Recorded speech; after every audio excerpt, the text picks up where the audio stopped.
Muitas vezes nós, seres humanos, temos uma gigantesca dificuldade de dizer adeus. Devido a isso, nós permanecemos ligados a pessoas e projetos que já não valem a pena e que hoje só nos causam angústia e dor. Apesar disso, nós não conseguimos e até mesmo não queremos nos despedir. É sobre isso que eu gostaria de refletir hoje. Um dos vídeos mais assistidos do nosso canal é A Dor do Coração Partido, publicado em setembro de 2016. Nesse vídeo eu expliquei, do ponto de vista do cérebro, o que ocorre dentro de nós quando a gente passa pelo término de um relacionamento, quando nós somos rejeitados ou quando nós passamos pelo processo de luto pela perda de uma pessoa amada. Ocorre que muita gente comentou nesse vídeo perguntando o que fazer. Algumas pessoas disseram: eu estou sofrendo por isso, sofrendo com uma separação ou com um término de relacionamento, por exemplo. O que eu faço? Como eu faço para sair dessa? Em outras palavras, tendo em vista que, como eu expliquei nesse vídeo, a dor do coração partido, ou seja, as dores emocionais do luto, da separação e da rejeição, tendo em vista que essas dores são reais e, sobretudo, tendo em vista que são dores muito difíceis de superar, o que é que nós podemos fazer para que elas passem mais rápido? Como superar as dores do coração? Não existe uma resposta única para esse tipo de questão. Afinal, cada pessoa tem um perfil emocional diferente. Isso significa que cada pessoa viverá as dores emocionais do seu próprio jeito. Eu tenho certeza de que muita gente que está me ouvindo, quando passa por uma dor emocional, fica alguns meses triste, desanimada, e depois supera, segue a vida. Quando terminou um namoro, por exemplo, você ficou um tempo triste, sem energia, sem ânimo, mas logo depois você conheceu novas pessoas e tocou a sua vida.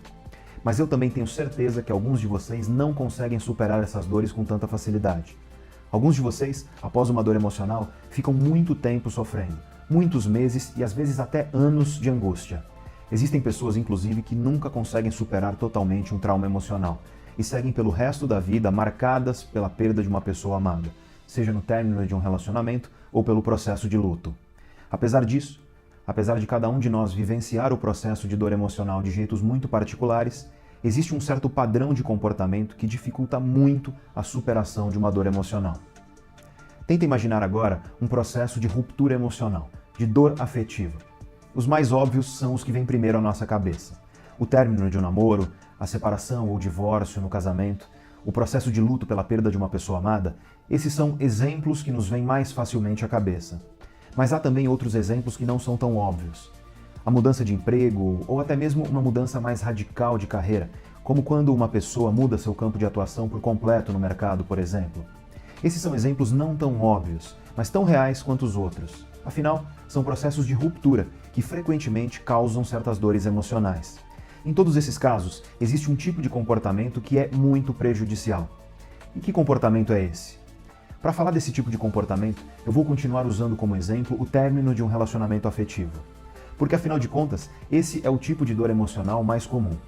E depois eu vou mostrar como que princípios semelhantes se aplicam a outras dimensões da vida, tal como a vida profissional, por exemplo. Então vamos lá. Se você nunca passou por isso, provavelmente você conhece uma pessoa que passou. A pessoa termina um relacionamento. Geralmente é um término difícil, que costuma ser indesejado, ou seja, a pessoa não queria que o relacionamento terminasse. Ou então, pelo menos, a pessoa não queria que terminasse daquela forma. Por consequência, eis que se instala uma grande dor emocional. A dor do coração partido de que nós já falamos anteriormente. Essa dor é real e intensa. A pessoa é dominada por uma sensação de perda e com isso ela passa a sentir uma série de emoções negativas.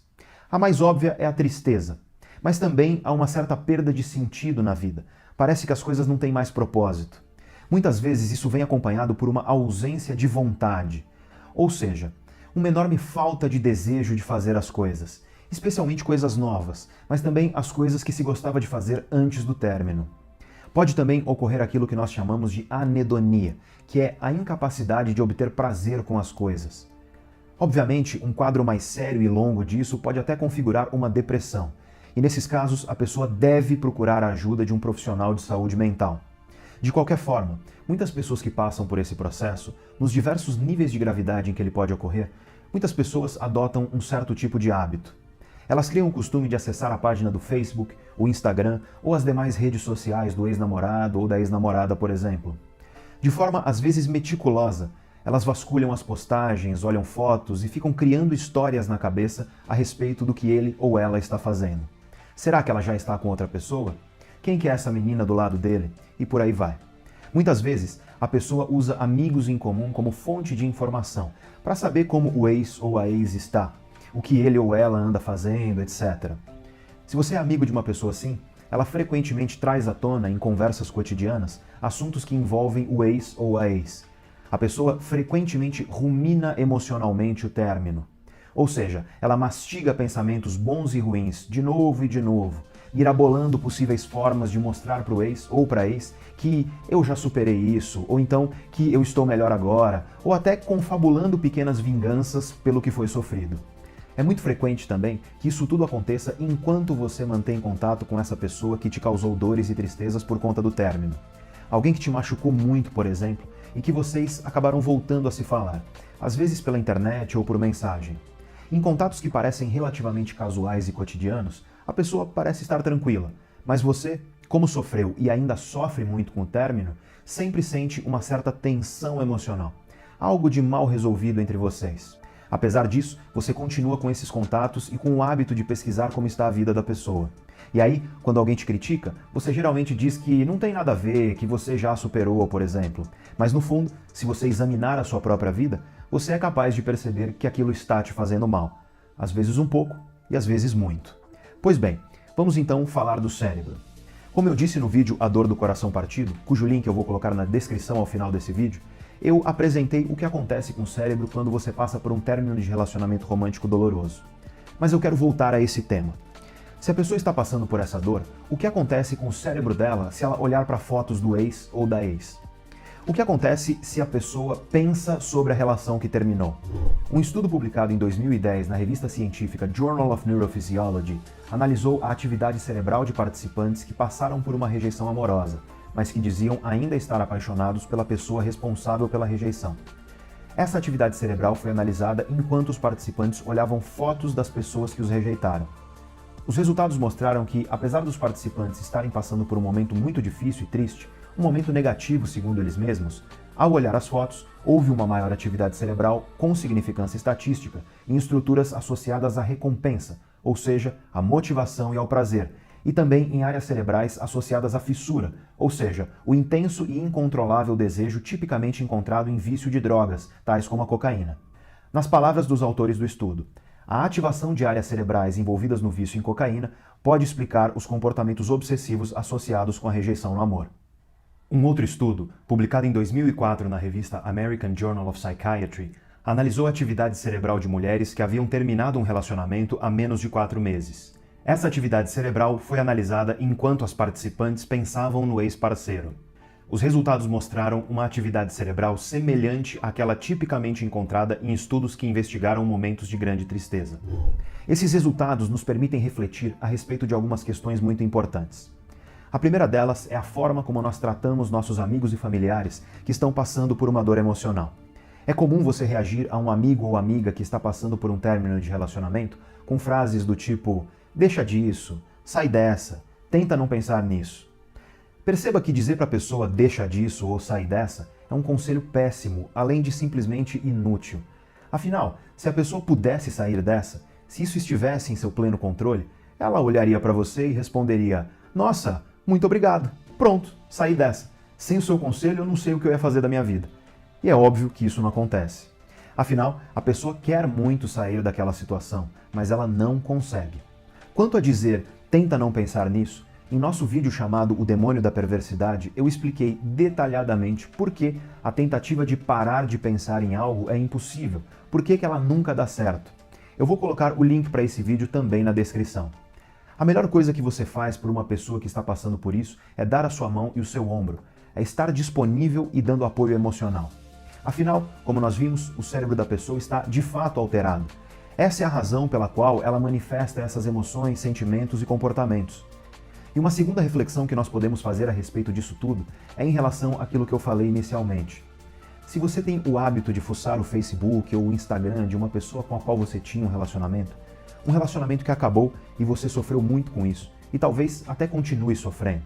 Se você tem o hábito de perguntar para os amigos em comum como vai a vida da pessoa, o que ela anda fazendo, ou até mesmo se você mantém conversas com essa pessoa, conversas que no fundo te incomodam, mas que ao mesmo tempo você tem muita dificuldade de colocar um basta. Se você passar por uma ou mais dessas situações, entenda que isso traz sim um prazer imediato e uma motivação imediata, mas traz também um custo maior, que é reviver em certa medida a angústia e a tristeza pela qual você passou. É tentar manter acesa a chama de algo que já se apagou. É tentar reanimar um cadáver. Nas palavras de um belíssimo poema do Chico Buarque, é como arrumar o quarto de um filho que já morreu. Os estudos sobre força de vontade, ou seja, os estudos sobre pessoas que conseguem segurar uma vontade imediata para conseguir um benefício maior no futuro, esses estudos mostram há décadas que uma das formas mais eficientes de abandonar algo que nós desejamos muito imediatamente é partir para outra. Em outras palavras, é pensar e viver outras experiências, sejam elas quais forem. Muitas vezes ocorre um certo auto-engano em relação a situações como essa que eu mencionei anteriormente. Você diz para si mesmo que não tem problema manter esses laços, que não tem nada a ver, quando na verdade, examinando friamente a situação, você perceberá que manter esses laços está te fazendo mal. E veja que coisas semelhantes acontecem, por exemplo, com uma pessoa que está com uma vida profissional muito triste. Imagine uma pessoa que não aguenta mais a sua carreira e já decidiu que precisa abandonar esse campo de trabalho para buscar algo que lhe faça feliz de fato.